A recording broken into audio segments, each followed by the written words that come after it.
శుక్లాంబరధరం విష్ణుం శశివర్ణం చతుర్భుజం ప్రసన్నవదనం ధ్యాయే సర్వవిఘ్నోపశాంతయే. ఓం గం గణపతయే నమః. ఓం శ్రీమాత్రే నమః. ఓం శ్రీ గురుభ్యో నమః. మా ఆది అస్సలను చూస్తున్నటువంటి మీ అందరికీ పేరు పేరున నా హృదయపూర్వక నమస్కారాలు. ఇప్పుడు మనం 12th జూలై 2026 నుండి 18th జూలై 2026 వరకు కూడా 12 రాశుల వారికి ఎలా ఉండబోతుందో తెలుసుకుందాం. ముందుగా మేషరాశి. మేషరాశి వారికి ద్వితీయ భావంలోనే కుజుడు ఉన్నాడు. లగ్నాధిగా మీ రాశ్యాధిపతిగా ద్వితీయ భావంలో ఉంటే మంచిదే.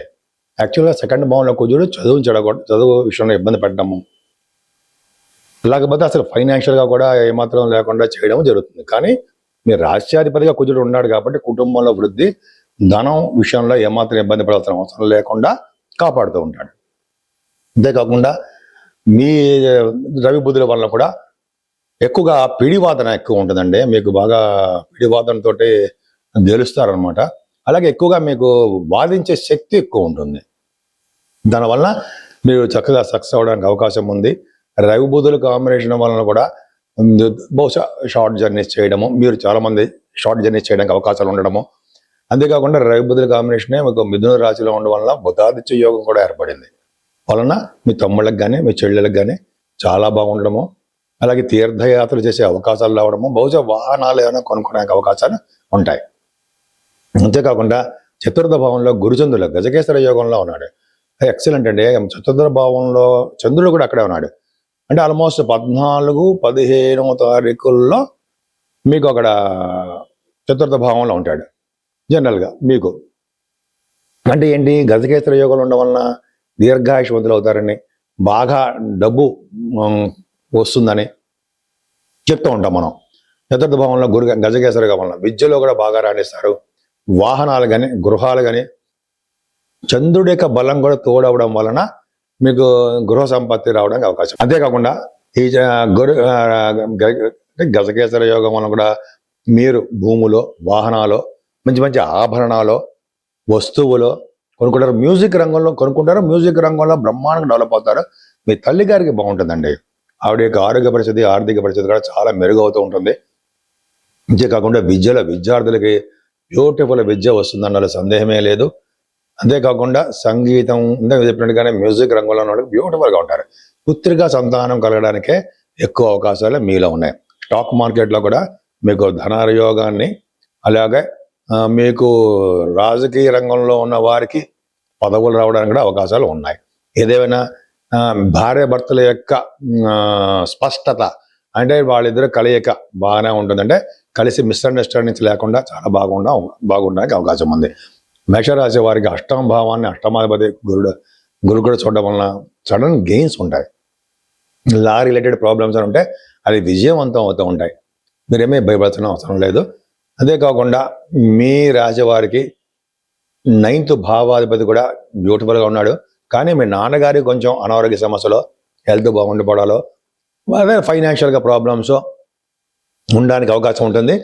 మీరు కూడా విదేశాలు వెళ్ళడానికి కొద్దిగా ఆలస్యం చేస్తూ ఉంటారు. కొద్దిగా ప్రాబ్లమ్స్ వస్తూ ఉంటాయి.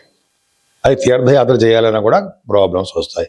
కానీ ప్రొఫెషనల్గా థ్రిల్లింగ్ అంటే ఏంటంటే గవర్నమెంట్ సంబంధించిన ఉద్యోగస్తులకు కానీ, అదే సాఫ్ట్వేర్ రంగ ఉద్యోగస్తులు అంటాం వాళ్ళకి కానీ, బ్యాంకింగ్ రంగంలో ఉన్న వారికి కానీ, అంటే విద్యా సంస్థల్లో వీళ్ళందరికీ కూడా 10th భావానికి గురుదృష్టి ఉంది కాబట్టి పర్ఫెక్ట్గా చాలా బాగుంటుంది. కష్టపడి చేస్తే చాలా బాగుంటుంది.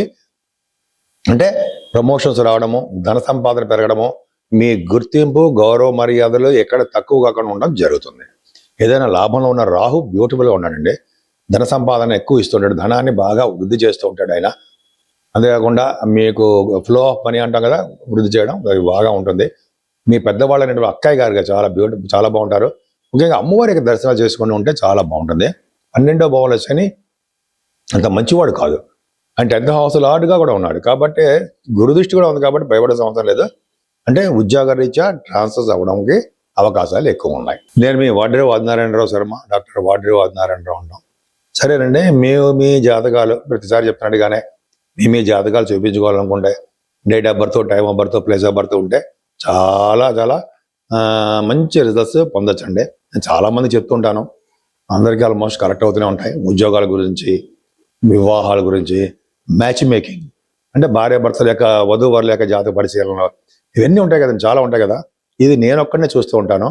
మన దగ్గర ఎవరు ఉండరు, మన దగ్గర ఎవరు ఉండరు చెప్పడానికి. అంటే వేరే వాళ్ళు నమ్మద్దు. అంటే నా ఆది అస్ట్రాలజీ పెట్టి కొంతమంది కూడా ఉన్నారు. అవన్నీ నమ్మవలసిన అవసరం లేదు. నేనే ఆది అస్ట్రాలజీనే ఉంటాను. నేను ఏ అంటే తెలుసు కదా మీకు. అదొకటండి. తర్వాత వాస్తు సంబంధించిన విషయాల్లో కూడా మన పేరును బట్టి ఏ దిక్కుని మనం ఉంటే, అంటే ఈస్ట్ సైడ్ ఫేసింగా, వెస్ట్ సైడా, లేకపోతే నార్త్ సౌత్ అంటాం కదా, ఆ ఫేసింగ్లో ఏది కలిసి వస్తుంది మనకి అనేది కూడా చెప్పచ్చు. మీరు తెలుసుకోవాలంటే మనం ఫోన్ చేయించండి. అలాగే మనం వాస్తు రీత్యా కూడా నేను చెప్తాను, నాకు కూడా అనుభవం ఉంది. అంతేకాకుండా మీరు మీ అంటే జాతకాలు కానీ వాస్తువులు కానీ తెలుసుకోవాలనుకుంటే క్రింద స్క్రోల్ అవుతున్న నంబర్కి మీరు ఫోన్ చేస్తే సరిపోతుందండి. లేదా మీరు మెసేజ్లు పెట్టండి, నేనే మీకు ఫోన్ చేసి మాట్లాడతా, పర్సనల్గా మాట్లాడతా. ఇప్పుడు 12 రాశుల వారు అంటే మేషం నుంచి మీనం వరకు కూడా ఈ రాశుల వారు అందరూ కూడా ఆచరించదగ్గ పరిహారాలు ఏమున్నాయి? చాలా సింపుల్గా ఉన్న పరిహారాలు ఏమైనా ఉన్నాయా? ఉన్నాయి. ఏంటంటే 14వ తారీఖుని అమావాస్య వస్తుందండి. ఎవరైతే 14వ తారీఖున అమావాస్య వచ్చినప్పుడు ఆంజనేయ స్వామి హోమం చేస్తూ ఉంటారు, ఆంజనేయ స్వామి గుళ్ళలో, అయితే అమ్మవారి గుళ్ళల్లో కూడా చేస్తూ ఉంటారు, చండీ హోమం చేస్తూ ఉంటారు. ఇట్లా మంచి మంచి హోమాలు జరుగుతుంటాయండి అమావాస్య పూట. ఆ అమావాస్య పూట నాడు చేసే హోమాలు చాలా పవర్ ఉంటుందని చెప్పి మనం అంటాం. సో అది కరెక్ట్. కాబట్టి ఈ హోమాలు చేయించుకోవడం అనేది చాలా పవర్ఫుల్ అండి. అంతేకాకుండా ఈ అమావాస్య పూట కూడా పితృతర్పణాలను ఇస్తూ ఉంటాం. పితృదేవతల యొక్క ఆశీస్సులు మన మీద ఎప్పుడు ఉండాలి. వాళ్ళ ఆశీస్సులు ఉంటే మన సంతానం బాగా డెవలప్ అవుతారు. పెళ్లి కాని వాళ్ళకి పెళ్లి అవుతూ ఉంటుంది, ఉద్యోగాలు రాని వాళ్ళకి ఉద్యోగాలు వస్తాయి, సంపదలు లేని వాళ్ళకి సంపదలు వస్తాయి, స్థిర నివాసం గృహాలు లేని వాళ్ళకి గృహాలు వస్తాయి. అంటే పెద్దల యొక్క ఆశీస్సులు మనకి ఎప్పుడు ఉండాలి. ఫస్ట్ వాళ్ళ ఆశీస్సులే ఉండాలి. లేకపోతే ఏడుస్తూ సంతానము లేదా బాధపడుతూ ఉండడము ఇవన్నీ జరుగుతుంటాయి. సరే, అది పక్క పెడదామండి. 15వ తారీఖు నుంచి ఆషాఢ మాసం వస్తుంది. ఈ ఆషాఢం అనేది ఆ రోజు కూడా మంచి మంచి కార్యక్రమాలు ఏది చేసేలా అక్కడ పరమ పవిత్రంగానే ఉంటుంది. ముఖ్యంగా దక్షిణాని పుణ్యకాలం అని 17వ తారీఖు శుక్రవారం కూడా వస్తుందండి. దక్షిణ పుణ్యకాలం అంటే ఏంటి అంటే, సూర్య భగవానుడు 16వ తారీఖు వరకు కూడా ఉత్తరాయణం వరకు ప్రయాణిస్తాడు. తన గుర్రాలని ఉత్తరాయణం వరకు చేస్తుంటాడు. 17వ తారీఖు నుంచి ఆ రథము దక్షిణం వైపు మరలుతుంది, దక్షిణ ప్రయాణం చేస్తూ ఉంటారు. అంటే అర్థం ఏంటంటే, సూర్య భగవానుడు మకర రాశి నుండి మిథున రాశి వరకు ప్రయాణం చేస్తూ ఉంటాడు కదా 6 నెలలు. ఆ 6 నెలలనే ఉత్తరాయణం అంటాము.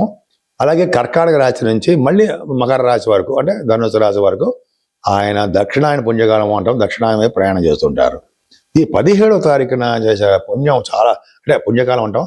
ఈరోజు చేసే దానాలు, జపాలు, స్నానాలు, ఇలా అనేక రకాలైనటువంటి మంచి మంచి పనులు చేయడం వలన చాలా చాలా మనకి విజయం కలుగుతుందని చెప్పి మనం అనుకుంటూ ఉంటాం. సో 17వ తారీఖున అనేది చాలా పవర్ఫుల్ అండి. విష్ణువుని ఆరాధించాలి. అలాగే శివాభిషేకాలు చేసుకోవడం వలన చాలా ఉన్నతంగా రాణిస్తారు. ముఖ్యంగా అమ్మవారి యొక్క ప్రభావం ఉంటుందండి. అమ్మవారి యొక్క దర్శనాలు చేసుకోవడం వలన, అమ్మవారి యొక్క అంటే లలితా సహస్రనామాలు అంటాం, మీకు తెలిసే ఉంటుంది. అలా చేసుకోవడం వలన 108 నామాలు ఉంటాయి కదా, ఆ లలిత సహస్రనామం చదవడం వలన ఇంటిలో ఉన్నటువంటి గృహంలో ఉన్నటువంటి పీడ తొలుగుతుందండి. అంతేకాకుండా ఈ పుత్రుల్లో కొంతమంది బాలారిష్టాలు అడుగుతారు, అరిష్టాలు అవన్నీ తొలగి దృష్టి దోషాలు కూడా పోతాయని చెప్పి మనకి తెలుసుకున్నాము. అది కరెక్ట్. లలితా సహస్రం చేసేవారికి, ఆంజనేయ స్వామి వారికి చేసేవారికి కూడా, ఆంజనేయ స్వామి అంటే మీకు తెలుసు, ఆంజనేయ స్వామి వారికి పూజించడం, అవి చేసేవారికి కూడా మంచి శుభ ఫలితాలు కలుగుతాయి అనడంలో సందేహం లేదు. బ్రహ్మాండ ఫలితాలు కలుగుతాయి.